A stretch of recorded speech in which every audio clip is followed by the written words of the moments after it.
अनि भाउज कसो गर्नु रे दाइ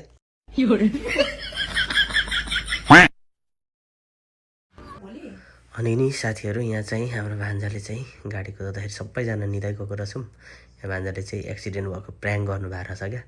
सबैजना सुतिरहेको म चाहिँ उठिरहेको थिएँ एकैसी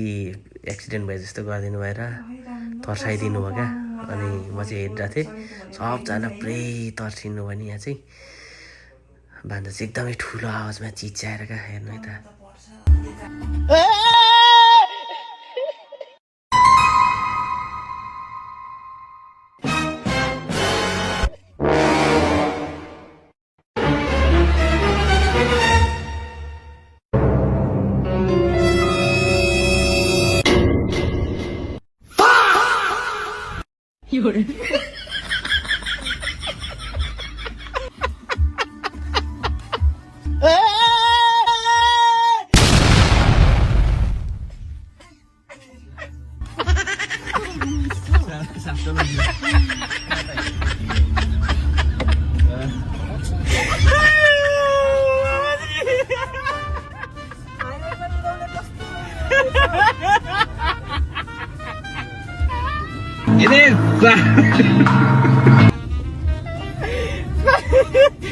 Konan, kasta ba yo? डर लाग्यो कसो भनेर चिच्याउनु गरेको नि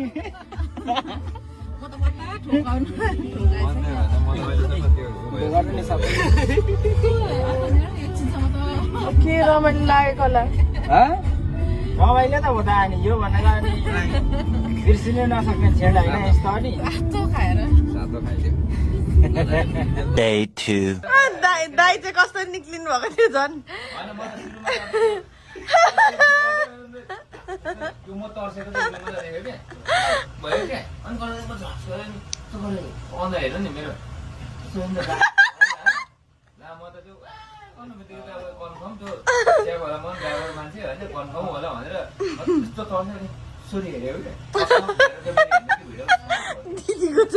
दिदीको चाहिँ लास्ट कमेन्टी गर्नु हो क्या दाइले